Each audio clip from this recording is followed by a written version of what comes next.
The Eagle and Child, Episode 1. Mere Christianity, Book 1, Preface, Part 1.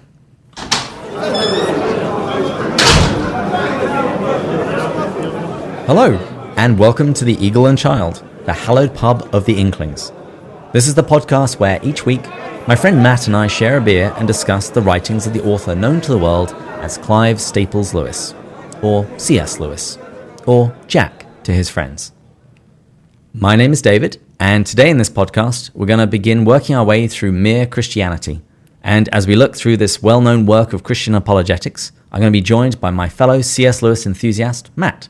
Thank you, David. I'm incredibly excited for today because we're diving into the preface, which for listeners right now, if you're thinking, this is a preface, let me just jump to the first episode on chapter 1. Don't. This preface is classic C.S. Lewis, packing so many insightful points into such few pages. We could talk all night. Honestly, I think there's more points in this than any single chapter. Absolutely. I think this is one of the best ways to get to know him. Couldn't agree more. So as we mentioned in the inaugural episode, we're not C.S. Lewis experts. We're just enthusiasts. So if you take issue with anything we say here, or actually if you take issue with anything that C.S. Lewis says, please feel free to reach out to us on Twitter. Our handle is @pintswithjack. So before we actually go any further, let's do this properly. Cheers. Cheers.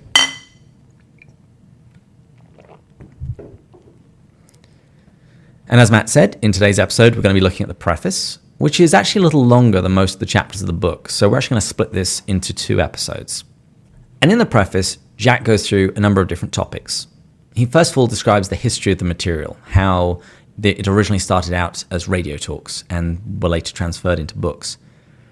He also talks about the kind of book he's writing, about what mere Christianity actually even is, how he's not going to help you choose a denomination, and he explains why he doesn't address certain issues and certain topics.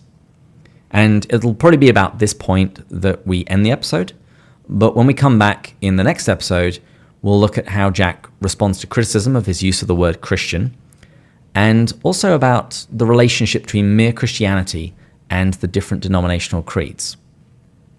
I'm excited for that last point, particularly when he talks about the relation to denominational creeds, because that is going to be where we can talk so much about the importance of understanding denominations, and he has a beautiful analogy of the different rooms in the hallway. And I think there's just such a good principle here that I'm excited to unpack. Yeah, I think it really sets the tone for the book and also for our discussion, because you're currently listening to 2 Catholics who love being Catholic, who would want nothing more than everybody else to be Catholic. But at the same time, we can recognize the truth that's found within other denominations. So I think Jack strikes a really good balance, and I hope we do the same in this podcast as well. So Jack kicks things off by explaining the origin of the book, how it began life as a series of talks on the radio. And he gets to the point fairly quickly that this isn't going to be a book that's going to help you decide which denomination to join. Here's what he says. The reader should be warned that I offer no help to anyone who is hesitating between 2 Christian denominations. You will not learn from me whether you ought to become an Anglican, a Methodist, a Presbyterian, or a Roman Catholic. And I think that was really wise of him, because as I mentioned in the beginning, this book was influential in bringing me back to the Christian faith. And I can tell you with complete confidence that had someone presented me arguments, obviously coming from the Catholic perspective, of all of why we believe what we believe, and if you're an Anglican or you're someone else, another denomination, same for you from that perspective, that would have turned me off. And so I think it was a great decision to do it this way. Although now I kind of selfishly wish he wrote a little bit more on some denominations, but that's only because I'm later in the journey. So given what his goal is, I think it was the right choice. I wish I could ask him some thoughts on some of the other stuff. He winds everything back to first principles and gives a very gentle introduction to this idea of Christianity. In fact, I'd say this is the book that I've often most recommended to atheists. Yeah, same here. This is that first book I always give. And then if someone's a Christian and they're actually interested in learning about Catholicism, the book that I've traditionally given to people is Scott Hahn, Rome Sweet Home. So it's always Mere Christianity, Scott Hahn. My other one would actually be a book that only came out this past year, Trent Horn's Why We're Catholic. And for very similar reasons, because it goes from first principles, why we believe in truth, why we believe in God, why we believe in Jesus, and why we believe in the Catholic Church. So he takes you through the full journey I'm going to have to check this out because I've only just heard about him. I've watched a few of his YouTube videos, and I am blown away with this guy's compassion and kindness and yet abilities to somehow convince you of his points. And his full contact logic. It's incredible. It's incredible. So I haven't read the book, but from knowing him, at least listening to him, I'd say it's got to be a pretty impressive book. Okay, when we're done, let's go to my car. I've got a copy in the glove box with your name on it then. Yes. Jack then goes on to explain why he's not going to help you choose between denominations. Because he says that a lot of the differences between denominations relate to issues of what he calls high theology or history. And he says that these should only be tackled by experts. Which is kind of breathtaking because this is C.S. Lewis. Jack, if you're not an expert, who is? I need to stop a lot of my conversations. Yeah, exactly. I think I'm just too quick to speak and to pretend that I really know what I'm talking about. Yeah. But here's what he says. He says, I should have been out of my depth in such waters, more in need of help myself than able to help others. Jack is being very humble here, but in book 4, he opens up by saying, I'm going to start telling you things that people told me I should never talk about, as he goes into what it means to be begotten, about the Trinity, about the life of God. This is what I think most people would call high theology. Mm-hmm. So he tackles it eventually. Maybe it's a false humility. He should repent of that. I think so too. But he does make a point which I find very challenging, because he makes the point that discussing disputed points of doctrine doesn't encourage non-Christians to convert to Christianity. He actually says, our divisions should never be discussed except in the presence of those who have already come to believe that there is one God and that Jesus Christ is his only Son. And I think, how many raging battles have I had on Facebook over some denominational issue? I think he's correct. I mean, at the end of the day, his point is correct. But I'm going to cut you some slack here a little bit, because I think these denominational issues, or the high theology calls it, going beyond just the mere Christianity, are extremely important. I think he's right that they're not going to convert someone.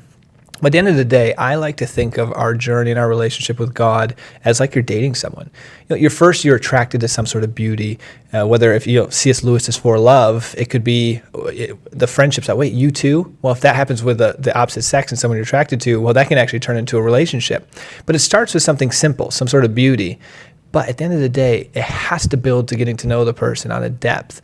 And you dig in and you learn everything about them. You want to know their history, what makes them tick. I think it's the same thing with theology. I think that's what it does. I mean, after I fell in love with Christ and salvation and the cross and what he did in that suffering, I want to know more. I want to know how that relationship looks like and get into that deeper issues and those high theology issues, I guess. I think that's true. And I think it also matters how you do it, whether you are engaging in these discussions for the purpose of proving how smart you are, or humiliating somebody else. But I'm always challenged by this point of his. And it does make me wonder if perhaps more of my conversations should perhaps happen in a private message as opposed to on somebody else's Facebook wall.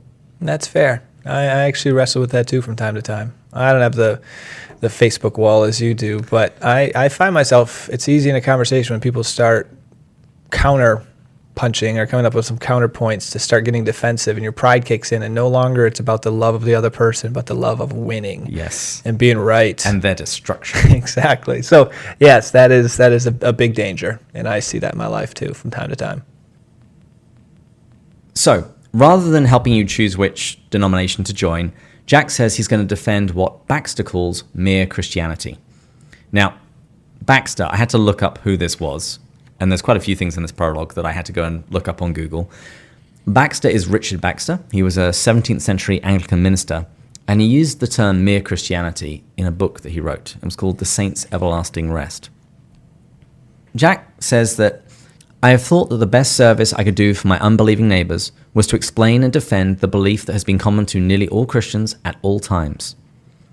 So this is what mere Christianity is. He says he's not going to try and defend Anglicanism or even what he would call my own religion. So Lewis himself was a member of the Church of England, and he says that if anybody wants to know his own beliefs, he says, to quote Uncle Toby, they are written in the Common Prayer Book. Once again, this was something I had to look up Uncle Toby, he was a fictional character in the book Tristram Shandy by a chap called Lawrence Sterne. And so all Lewis is saying here is that he is a member of the Church of England, and if you want to know what he believes, go and look in the Book of Common Prayer. But in this book, he says he's going to defend mere Christianity. He says, it was the part of the line that I thought I could serve best, and also the part that seemed the thinnest. And to make sure that what he's defending actually is mere Christianity and not Anglicanism or his own personal beliefs, he said that he actually sent out manuscripts of Book 2 to a number of clergymen, an Anglican, a Methodist, and a Presbyterian, and a Roman Catholic, to make sure that they all agreed. And I think it was pretty much complete agreement. I think the Methodists wanted to hear a little bit more about faith, and the Roman Catholic wanted a little bit more on the atonement. But Lewis concludes saying that, as far as I can judge, the book did at least succeed in presenting an agreed, common, central, or mere Christianity. He says, certainly I met with little of the fatal odium theologicum, that's theological hatred, from convinced members of communions different from my own. I was shocked to actually read that. Based on today, I don't know if that would be the case. It was that I'm reading it, I felt it was very in line with Catholic teaching. You know, emphasis and stuff, again, might be a little different, but you think of today and the world we're living in, and a lot of these non-denominationals and worse sexual ethics on things. Or even mainstream denominations. Yeah. And then I love how Lewis talked about the importance of receiving the divine life through faith, baptism, and communion. Today, I don't think you see that a lot of places. Some it's like faith and that's all you need. Some it's like just baptism, you're good. I mean, there's a lot of divergent now. Yeah, I think it would be very interesting to do a similar kind of experiment today. So the great fear from most people when you talk about a Christianity that's common to all denominations is that you water it down so much that you're not really left with anything. But here's what Jack says. He says, it may be possible to help silencing the view that if we omit the disputed points, we are left with only a vague and bloodless HCF. The HCF turns out to be something not only positive, but pungent. Now, in that section, it's really important to know what HCF is. I was wondering the same thing when I read that. When I first read it, it's like I had no idea. So I Googled it, and HCF stands for highest common factor. It's a term from mathematics that was somehow left out of my education. The HCF is the highest number that can be divided exactly into two numbers. For example, the HCF of 8 and 12 is 4. That's the largest number that can go into both those numbers. So he's saying that the common Christianity that is common to all of these different denominations is still something positive and pungent. It's still powerful. It's still a faith to be contended with. And I think it's important to point out, first of all, I think he nailed it. I mean, at least I can only come from the Catholic perspective. I don't know the other denominations, but there's not much in here that I could say, I disagree with this. I think he nailed it from that perspective.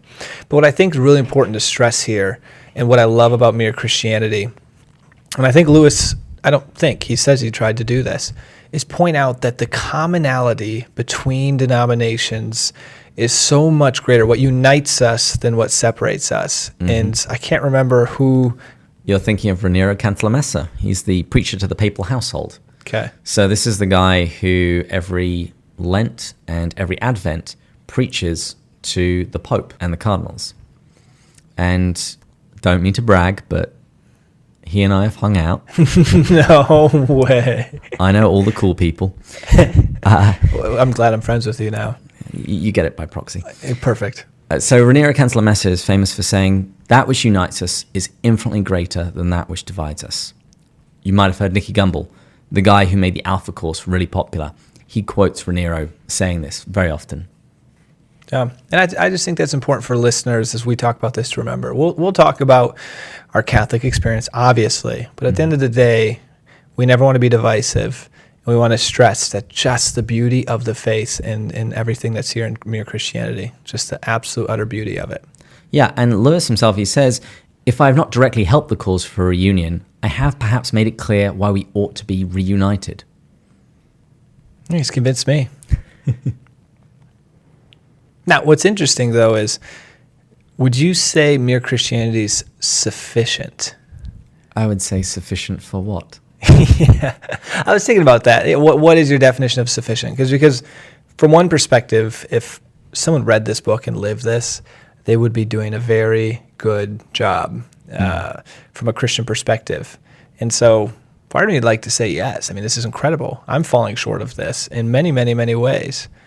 Well, this is true. I mean, you can't help but read Mere Christianity and realize that you're sucking at Christianity most of the time. Which we'll talk about later what that means. You're a bad Christian. Mm-hmm. But the model that Lewis uses throughout the book is this idea that even in every small decision, we turn our souls either a little closer towards heaven or a little more towards hell. I think Mere Christianity does a great job of turning us very distinctly in the direction of heaven.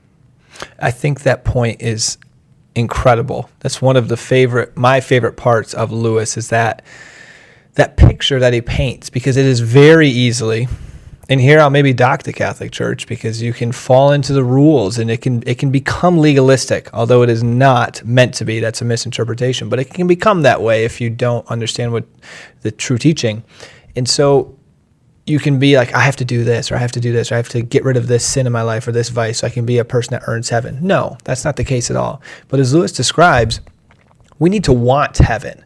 We need to want God for eternity. And there's a lot of things in this world that keep us from wanting him, and Satan is very strategic that way. And so I really like how this book, you're exactly right, helps you want him more and know what that looks like. Turn your heart to fall in love with him. Now, as we start wrapping up this episode, we now enter the part of the preface where Jack tells people to stop trying to guess why he doesn't mention certain things. I love this sentence. If you didn't know that this was somebody who went to University at Oxford, you do now. I should be very glad if people would not draw fanciful inferences from my silence on certain disputed matters. Classic Lewis. Although I do have to point out, a lot of people seem to think that he's English. He wasn't. He was from Northern Ireland. But he was immensely proper. So he tells us why he sometimes doesn't mention certain issues. He says sometimes that he's sitting on the fence. He says, there are questions at issue between Christians to which I do not think we've been told the answer. There are some to which I may never know the answer. If I ask them, even a better world, I might, for all I know, be answered as a far greater questioner was answered, what is that to thee? Follow thou me. Oh, you just got to pause there for a second. It's easy to brush over that. But what is that to thee? Follow thou me. Does that not stab you in the heart? Mm-hmm. For me, I have to know. In the knowledge side of things, digging into high theology, why? But why? But why? Maybe Jesus is just saying, just trust me. Just follow me. And stop looking over here at these people. Yeah. Let's just be about you and me. Exactly. Oof. Because here he's quoting an interaction that happened between Jesus and St. Peter. When St. Peter was asking about John, this is in John's Gospel, chapter 21, Peter asks, well, what about John? What's happening with him? And Jesus tells Peter, what's that to you? Wow. Follow me. This is your job. That'll challenge you. So sometimes Jack is sitting on the fence. He says, I just don't know if we've got the answer to this particular issue. But other times, he's not sitting on the fence. And he says you can't actually even tell if he thinks that because he doesn't mention it, he thinks it's unimportant or important. He says, you cannot even conclude from my silence on disputed points, either that I think them important or that I think them unimportant. For this is itself one of the disputed points. And I can say I've come across this quite often, usually in the realms of apologetics. I'll be speaking about sola scriptura and about the damage that I see it's done to Christian unity.